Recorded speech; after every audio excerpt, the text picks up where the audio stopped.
নমস্কাৰ বন্ধু বান্ধৱীসকল, পুনৰ এবাৰ আপোনালোকক স্বাগতম জনাইছোঁ আমাৰ এই সৰু জিকে চেনেলটিলৈ। আজি আমাৰ প্ৰথম প্ৰশ্নটি হৈছে, বড়ো সাহিত্য সভা কেতিয়া গঠন হৈছিল?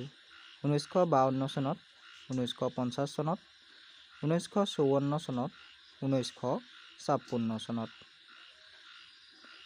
এই প্ৰশ্নটোৰ শুদ্ধ উত্তৰটি হৈছে 1952 চনৰ 16 নৱেম্বৰত।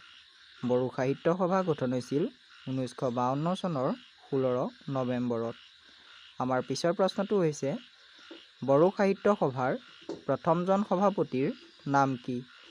দীন বসুমতাৰী, ৰুক্মী কামেং, জয়ভদ্ৰ হাগজেৰ, মন্দিৰিতা বড়ো। এই প্ৰশ্নটোৰ শুদ্ধ উত্তৰটি হৈছে জয়ভদ্ৰ হাগজেৰ। বড়ো সাহিত্য সভাৰ প্ৰথম সভাপতি আছিল জয়ভদ্ৰ হাগজেৰ। সাহিত্য অকাডেমি বঁটা লাভ কৰা ককাদেউতাৰ সাৰ পুথিখনৰ লেখক কোন?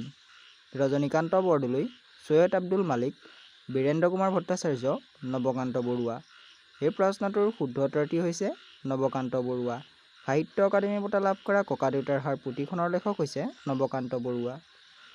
অসমীয়া ৰোমান্টিক সাহিত্যৰ গুৰি ধৰোঁতা কোন?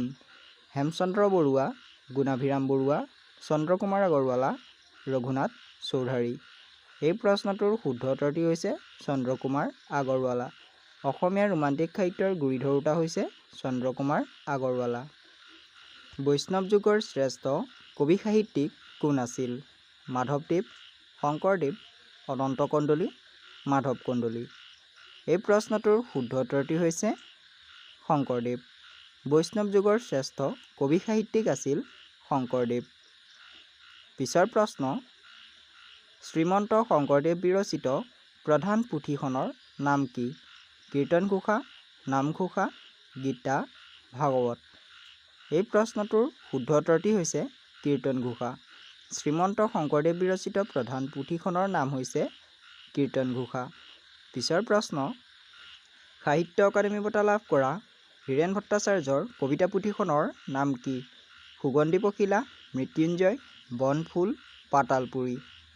এই প্ৰশ্নটোৰ শুদ্ধ উত্তৰটি হৈছে সুগন্ধি পখিলা। সাহিত্য অকাডেমি বঁটা লাভ কৰা হীৰেণ ভট্টাচাৰ্যৰ কবিতা পুথিখনৰ নাম হৈছে সুগন্ধি পখিলা। অসমীয়া ভাষাত প্ৰথম ব্যাকৰণ ৰচোতা কোন আছিল? Raghunath Choudhury, Hemchandra Barua, Robinson, Hamlet Talukdar. এই প্ৰশ্নটোৰ শুদ্ধ উত্তৰটি হৈছে ৰবিনচন। অসমীয়া ভাষাত প্ৰথম ব্যাকৰণ ৰচোতা হৈছে ৰবিনচন।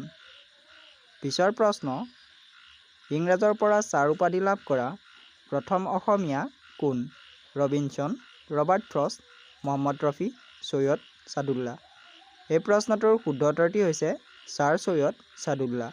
ইংৰাজৰ পৰা ছাৰ উপাধি লাভ কৰা প্ৰথম অসমীয়া হৈছে ছাৰ চৈয়দ ছাদুল্লা। অসমৰ প্ৰথম চনেট কবি কোন আছিল? হেমচন্দ্ৰ গোস্বামী, ভূমিধৰ বৰ্মন, যতীন্দ্ৰ কুমাৰ গোস্বামী, অনুৰাগ কাশ্যপ।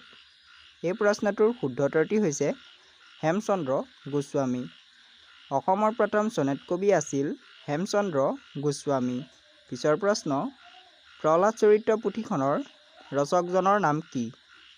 লক্ষ্মীনাথ বেজবৰুৱা, যতীন্দ্ৰনাথ দুৱৰা, হেম সৰস্বতী, মনালিছা বৰুৱা মেহতা। এই প্ৰশ্নটোৰ শুদ্ধ উত্তৰটি হৈছে হেম সৰস্বতী। প্ৰহ্লাদ চৰিত্ৰ পুথিখনৰ ৰচক হৈছে হেম সৰস্বতী। পিছৰ প্ৰশ্ন, অসমীয়া সাহিত্যত ৰোমান্টিক যুগৰ আৰম্ভণি কেতিয়াৰ পৰা হয়? বিন্দুৰ পাছত, নৱযুগৰ পাছত, জোনাকীৰ পাছত, অৰুণোদয়ৰ পাছত। এই প্ৰশ্নটোৰ শুদ্ধ উত্তৰটি হৈছে জোনাকী কাকত ওলোৱাৰ পৰা অসমীয়া সাহিত্যত ৰোমান্টিক যুগৰ আৰম্ভণি হয়। যদি এই ভিডিঅ'টো চাই ভাল লাগিল তেনেহ'লে লাইক এটা কৰি চেনেলটো প্লিজ ছাবস্ক্ৰাইব কৰি ৰাখিব। ধন্যবাদ।